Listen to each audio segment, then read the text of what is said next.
Get up, and Hembo was back from a couple of days off. And here's the question. Antonio Brown caught 100 passes in 6 consecutive seasons. Who's the only other Raider, Bart Scott, to produce a 100-catch season? Rice, Brown, or Todd Christensen? Well, I think Hembo's trying to hit me with the pump fake, but I'm not buying it. Listen, I know Jerry Rice had a 1,200-yard season, Pro Bowl season when he left, but I think it's going to be Tim Brown, the man that catches the rock with no glove. He's got it right. Hembo goes down. 104 catches for Tim Brown in 1997, the only other 100-catch season in Raiders history. We'd love to see it. And we'd love to see this guy. All right, First day as a Raider, baby. Woo! Woo! First day as a Raider, baby. Hey, celebrate with me and my family right now. We at my crib. We just celebrating the first day as a Raider. I love you guys, Raider Nation. Stay tuned.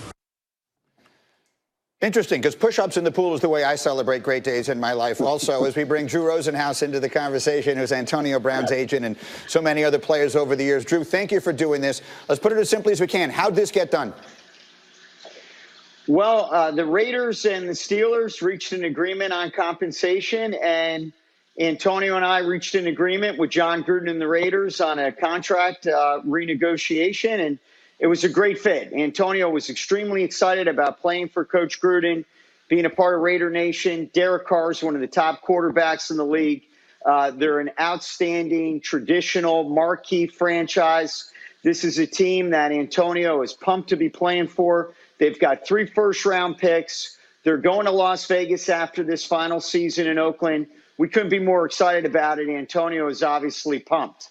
Yeah, we could see that in his use of social media, which was such a big part of this story. But before we look forward quickly, just to sort of close the book on all of this, once and for all, why did he want out of Pittsburgh?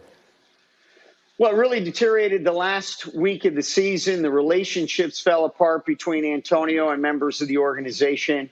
Had to do with him not playing in the last game of the season against Cincinnati. He wanted to play in that game. The Steelers saw it otherwise, and from there it fell apart. Thankfully, Antonio and I, the Steelers, the Raiders, we're not looking backwards anymore. We're all looking forward. He had 9 great years. That won't change. I'm sure the relationship with the Steelers will be great again one day. But for now, Antonio is an Oakland Raider, and for the next at least 3 years to come.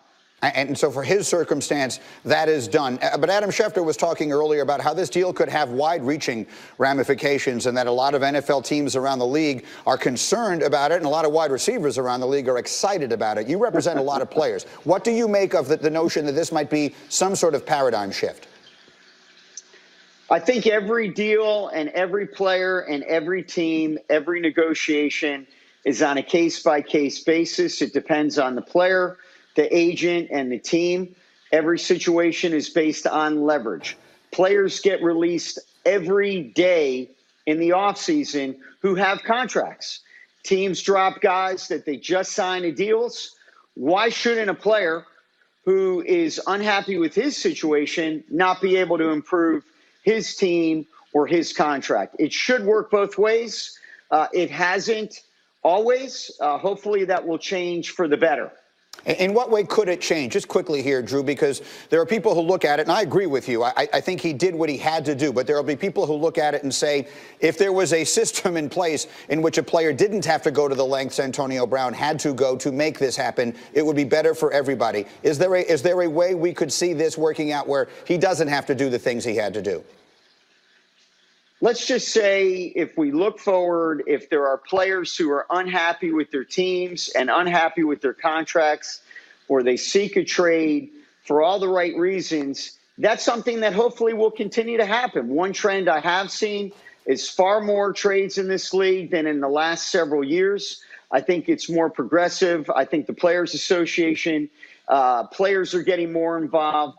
There is a movement afoot among players, agents, and the Players Association to help players have more leverage to change teams and improve their contracts, not just necessarily what we'll see today, which is the start of unrestricted free agency. Today's a big day for me, my clients, and other players around the league where we can start negotiations with clubs for free agency. Yeah, perhaps we can do things like that without only having free agency.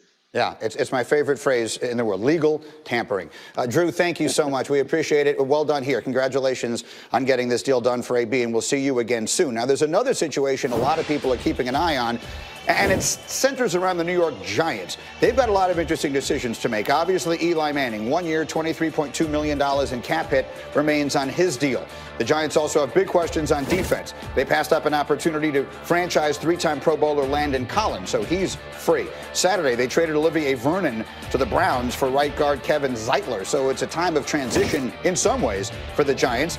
And that leaves Odell Beckham in an interesting circumstance. The highest paid wide receiver in NFL history by guaranteed dollars. He's owed $93 million in the cap through 2023. And so let me come out to the table here quickly. Dan, before I come to Bart, do you expect Odell Beckham, do you think there's serious consideration on the part of the Giants to trade him? No, at this point, I don't think there's serious consideration on the part of the Giants to trade him.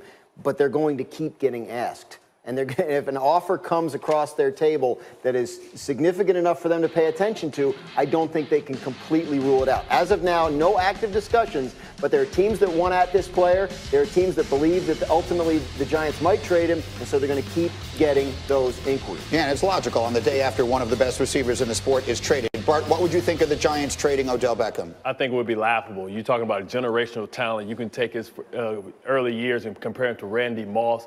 He's a guy that you just paid, and like Gettleman said, you don't pay him to trade him. So what is proper compensation for arguably a Hall of Fame receiver yet to even hit his prime? That would be crazy. And you expect to move on from Eli Manning in the near future, if not this year, then next year. Then wouldn't you want to support your young quarterback with a guy that can demand a double team, a guy that can beat a double team, and a guy that can give you that type of production? How about some of the antics, the stuff on the field, the net, all that kind of stuff? I mean, what are we talking about? Last year we saw that, Julio was complaining about his contract. We saw that, Antonio Brown's complaining about his contract. All of a sudden, Odell Beckham doesn't look so bad. I mean, Cole Beasley came out and said that he deserved the ball. Cole Beasley, that's not even in the same zip code as any of these other receivers. Listen, I don't mind him, kissing the net and mirroring the net. As long as he, starts to tone it down, he'll mature eventually. And let's like your point, Julio Jones, held out until, they promised him more contract. Odell Beckham went to minicamp, went to training camp, got a deal done, and didn't really cause trouble in the meantime. Anyone you talk to in the Giants organization says he's as hard a worker as there is in practice. He doesn't cause problems in the locker room. The antics, as you say, are weird stuff, but so far it hasn't been disruptive. I get it. Receivers are weird people. But they're a franchise sort of betwixt and between, right? They're giving up all these players, which leads you to believe they're sort of rebuilding for the future, but they have the aging quarterback and they drafted a running back. So it's a team that seems to be in sort of a state of flux of much of its own making. Now, Dan, I want you to take us through some quarterbacks, because obviously everyone will keep a close eye on the quarterbacks who might move during this offseason. And let's start with Ryan Tannehill. What is going on with him? I think the expectation is the Dolphins will release him if they can't trade him. I doubt they can trade him, especially with that contract. But he'll probably have to take a backup job somewhere. And keep an eye on the Jets. Adam Gase was a big Ryan Tannehill fan there in Miami. Could be backing up Sam Darnold. Could go to be clear, not that there's any question who they're starting. No. Okay. But they're going to need a backup. So. Fair enough. And all these guys are going to have to take backup jobs. There aren't that many starter jobs available. Look at Tyrod Taylor. The star-crossed career continues. If he's going to back up somebody, people have an eye on Baltimore, people have an eye on Carolina, both offenses where the starting quarterback runs, so it makes sense to maybe bring in a backup whose value is there in the running game as well. And then Teddy Bridgewater, this guy hasn't played in 3 years now.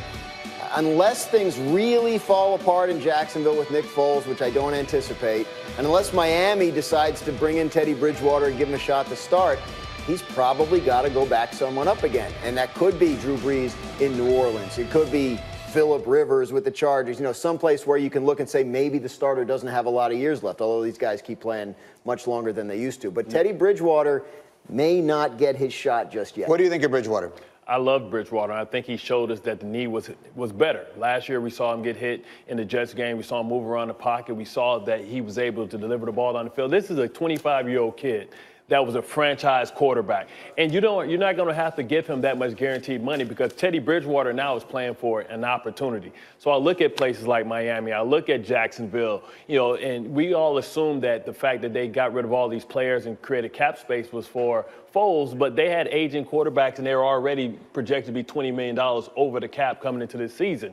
You know, Teddy Bridgewater does provide that extra element, that RPO element that holds the backside defensive end and the backside linebacker. So he has tremendous value and tremendous potential, you know, because we know what his ceiling is. Now, I look at Thomas Davis, and Thomas Davis coming off of 3 ACL surgeries, still had a productive NFL career.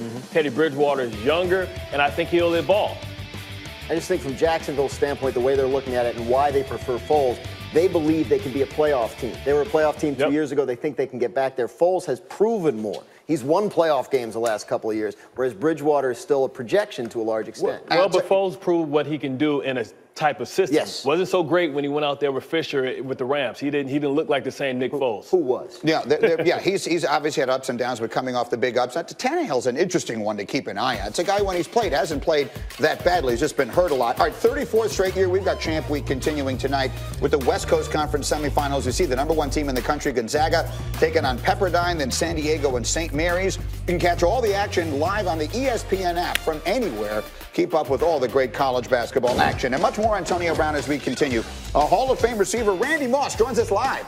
Does he think AB has encouraged future wideouts to do the same? We'll ask him next.